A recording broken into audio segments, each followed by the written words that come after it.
জুলাই শহীদ স্মৃতি ফাউন্ডেশনের সাধারণ সম্পাদকের দায়িত্বে আমি নেই, সার্জিস আলম। হঠাৎ করে কেন এই খবর? বাংলা একটা কথা আছে, রেগে গেলেন তো হেরে গেলেন। পাগলা ছেলে, হ্যাঁ, দ্য ব্লুটুথ বয় সার্জিস আজকে আমার মনে হয় যে অনেকটা রাগের মাথায় এই সিদ্ধান্তটা সে নিয়েছে। তবে তার এই সিদ্ধান্তে আসসালামু আলাইকুম প্রদর্শক শ্রোতা, বড় পরিবর্তন আসছে বাংলাদেশে। কি সেই পরিবর্তন? গুরুত্বপূর্ণ তথ্য আছে এই ভিডিওতে। আশা করি সম্পূর্ণ ভিডিও জুড়েই থাকবেন। চলুন ভিডিওতে বিস্তারিত দেখে আসি। স্বাধীনতার পর এ যাবৎ অনুষ্ঠিত বাংলাদেশের মোট 12টি জাতীয় সংসদ নির্বাচনের প্রায় প্রতিটিতেই কোনো না কোনো বিতর্ক ছিল। এমনকি বঙ্গবন্ধু শেখ মুজিবুর রহমানের শাসনামলে অনুষ্ঠিত 1973 সালের প্রথম জাতীয় সংসদ নির্বাচন, 1979 সালে জিয়াউর রহমানের আমলে অনুষ্ঠিত বাংলাদেশের দ্বিতীয় জাতীয় সংসদ নির্বাচনও বিতর্কের ঊর্ধ্বে ছিল না। মোট 12টি জাতীয় নির্বাচনের মধ্যে মাত্র 4টি নির্বাচন হয়েছে নির্দলীয় তত্ত্বাবধায়ক সরকারের অধীনে, আর বাকিগুলো অনুষ্ঠিত হয়েছে দলীয় সরকার এবং সামরিক শাসনের অধীনে। এসব নির্বাচনের পরে আওয়ামী লীগ 6 বার, বিএনপি 4 বার ও জাতীয় পার্টি 2 বার সরকার গঠন করে। অধিকাংশ নির্বাচনের পরই অভিযোগ উঠেছে জালিয়াতি, কারচুপি আর অনিয়মের। 1973 সালে বাংলাদেশের প্রধানমন্ত্রী ছিলেন শেখ মুজিবুর রহমান। দেশব্যাপী আওয়ামী লীগের ব্যাপক জনপ্রিয়তা ছিল সে সময়। নির্বাচনের পরে দেখা যায় মোট 300 আসনের 293টিতেই জয় পেয়েছে শেখ মুজিবুর রহমানের আওয়ামী লীগ। তবে বিরোধী দলগুলো এই নির্বাচনে কারচুপির অভিযোগ তোলে। বিরোধীদের মধ্যে জাতীয় লীগ ও জাতীয় সমাজতান্ত্রিক দল জাসদের 1 জন করে এবং স্বতন্ত্র 5 জন প্রার্থী বিজয়ী হয়েছিলেন। শেখ মুজিবুর রহমানের নেতৃত্বাধীন আওয়ামী লীগ সরকারের এই সংসদের মেয়াদ ছিল 2 বছর 6 মাস। বাংলাদেশের প্রত্যেকটি পত্রিকাকে আজকে 2-1টি পত্রিকা ছাড়া সবগুলি সরকারি নিয়ন্ত্রণে আজকে নেওয়া হয়েছে। জিয়াউর রহমানের নেতৃত্বাধীন বিএনপি ক্ষমতায় আসে 1979 সালে অনুষ্ঠিত বাংলাদেশের দ্বিতীয় জাতীয় সংসদ নির্বাচনের মধ্য দিয়ে। এই নির্বাচনেও ব্যাপক কারচুপির অভিযোগ তোলে আওয়ামী লীগ সহ বিরোধী রাজনৈতিক দলগুলো। মোট 29টি রাজনৈতিক দল এই নির্বাচনে অংশ নেয়। এই সংসদের মেয়াদ ছিল 3 বছর। আপনারা আমার জন্য দোয়া করবেন, আমি আপনাদের কথা দিচ্ছি। 1986 সালে অনুষ্ঠিত হয় তৃতীয় জাতীয় সংসদ নির্বাচন। নির্বাচনে জাতীয় পার্টি 153টি আসন পেয়ে জয়লাভ করে। বিএনপি এই নির্বাচন বর্জন করলেও আওয়ামী লীগ নির্বাচনে অংশ নেয় এবং মোট 76টি আসনে জয়লাভ করে সংসদে বিরোধী দলের ভূমিকা পালন করে। অন্যান্য নির্বাচনের মতো এই নির্বাচনেও ব্যাপক কারচুপির অভিযোগ করা হয়। এই সংসদের মেয়াদ ছিল 17 মাস, শুধুমাত্র আপামর জনগোষ্ঠীর কল্যাণ সাধনে। 1988 সালে অনুষ্ঠিত হয় বাংলাদেশের চতুর্থ জাতীয় সংসদ নির্বাচন।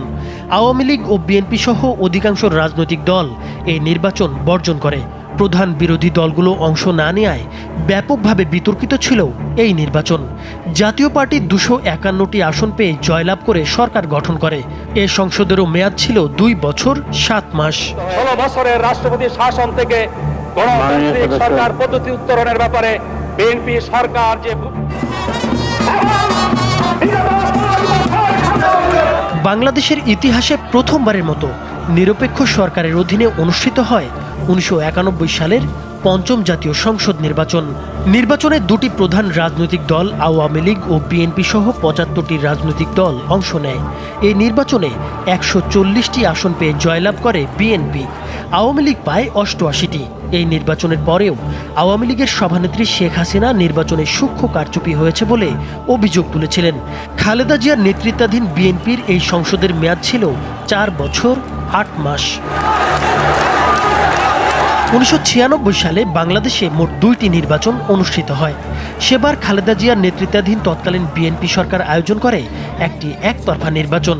বিএনপির দলীয় সরকারের অধীনে অনুষ্ঠিত হওয়া এই 6ষ্ঠ জাতীয় সংসদ নির্বাচন আওয়ামী লীগ, জাতীয় পার্টি, জামায়াতে ইসলামী সহ অনেকগুলো দল বর্জন করে। একতরফাভাবে আয়োজিত এই নির্বাচনে বিএনপি 278টি আসন পেয়ে জয়লাভ করে। এর মধ্যে 49টি আসনে বিএনপি প্রার্থীরা বিনা প্রতিদ্বন্দ্বিতায় নির্বাচিত হয়ে যান। নির্বাচন শেষে বিদেশি গণমাধ্যমগুলো দাবি করে এই নির্বাচনে ভোটার উপস্থিতি ছিল 10%-রও কম। ওই সংসদে আনুষ্ঠানিক কোনো বিরোধী দল ছিল না।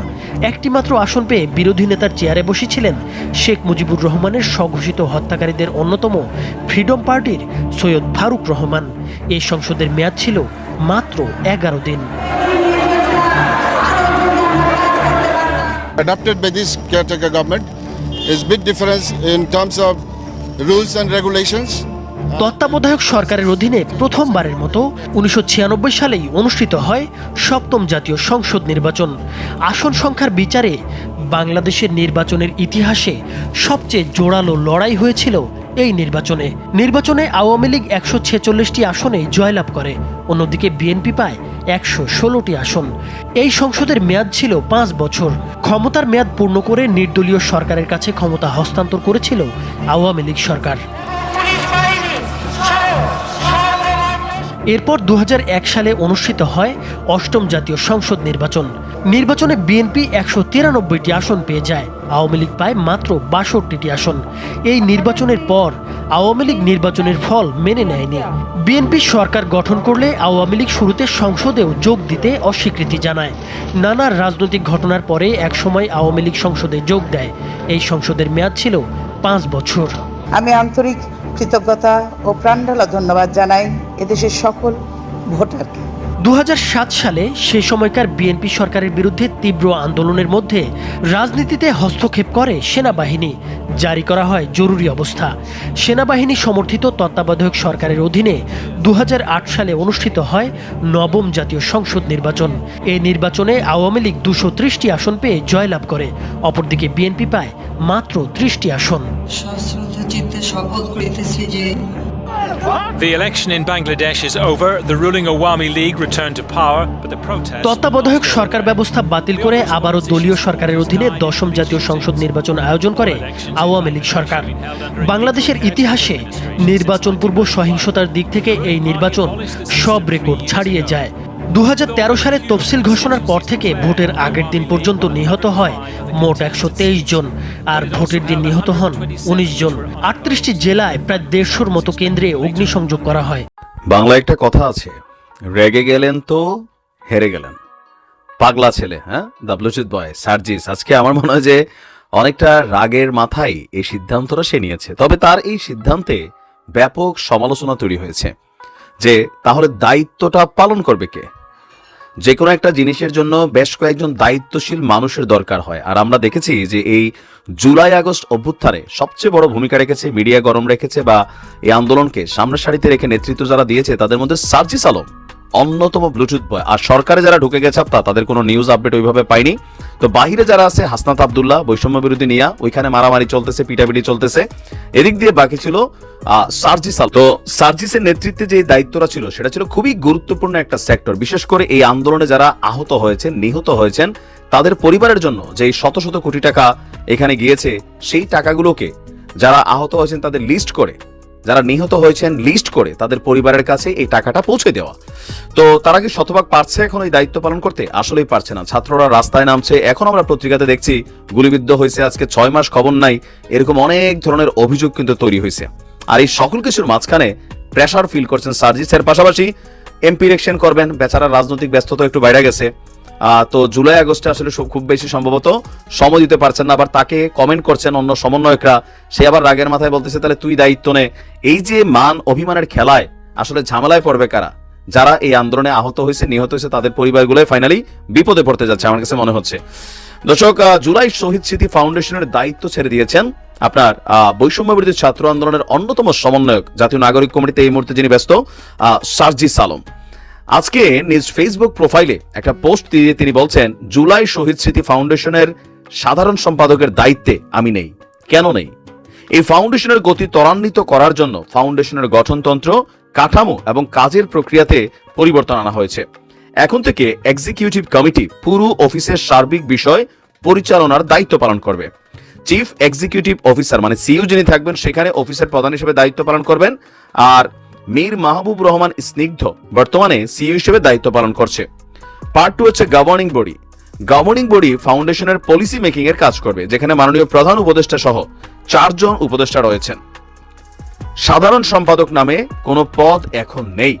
এই ফাউন্ডেশনের প্রথম আর্থিক সহযোগিতা শুরু করে 1 অক্টোবর, অফিস চালু হয়েছে 15 অক্টোবর, সার্জিস দায়িত্ব গ্রহণ করছে 21 অক্টোবর। তার বক্তব্য 31 ডিসেম্বর পর্যন্ত 2 মাসে 10 দিনে সে দায়িত্ব পালন করছে। এরপর দায়িত্ব থেকে সে সরে এসেছে। ফাইনালি আমার সাইনিং অথরিটি 7 জানুয়ারি হস্তান্তর হয় এবং অফিসিয়ালি আমার দায়িত্ব শেষ করি। 31 ডিসেম্বর পর্যন্ত ভেরিফাইড 826 জন শহীদ পরিবারের মধ্যে 628 জনকে সহযোগিতা করা হয়েছে। 11,000 ভেরিফাইড আহতদের মধ্যে 2,000কে সহযোগিতা করা হয়েছে। টাকা আছে। ডাক্তার ইউনুস বলছেন যে এখানে টাকার সমস্যা না, সমস্যা হচ্ছে ম্যানেজমেন্ট। তো সেই ম্যানেজমেন্ট থেকে যদি সার্জিসও সরে যায় তাহলে এগুলো করবে কারা? তার বক্তব্য, যতদিন পর্যন্ত আমি সর্বোচ্চ সময় ফাউন্ডেশনে দিতে পেরেছি আমি দায়িত্ব পালন করেছি। যখন মনে হচ্ছে ফাউন্ডেশনের প্রয়োজনীয় সময় আমার দ্বারা সম্ভব নয় তখন আমি দায়িত্ব থেকে সরে এসেছি। আমার নিজের কাছে সীমাবদ্ধতা অ্যাড্রেস করা, সেই অনুযায়ী দায়িত্ব গ্রহণ বা ত্যাগ করা দুর্বলতা না। আমি চেষ্টা করছি চেয়ারের দায়িত্বের সঙ্গে থাকতে। এখন সার্জিস আসলে আগামী দিনে নির্বাচন করবে, এমপি ইলেকশন করবে।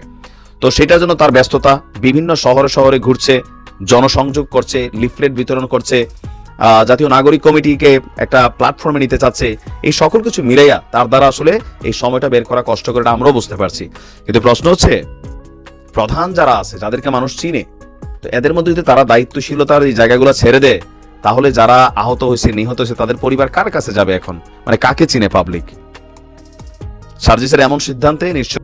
দর্শক শ্রোতা, বাংলাদেশে বর্তমানে জামাত এবং বিএনপির মধ্যে যে তুমুল লড়াই, এই লড়াই শেষ পর্যন্ত বাংলাদেশের রাজনীতিকে কোন দিকে নিয়ে যাবে তা কিন্তু অনেকটাই ইঙ্গিত পাওয়া যাচ্ছে। তবে এবার ইসলামী দলগুলো একত্রিত হয়েছে।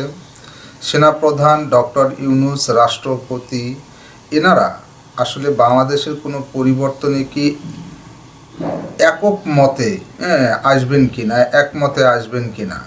কারণ সেনাপ্রধান, রাষ্ট্রপতি এই দুইজনকে বলা হয়ে থাকে আওয়ামী লীগের লেসপেন্সার বা আওয়ামী লীগের নিয়োজিত ব্যক্তি।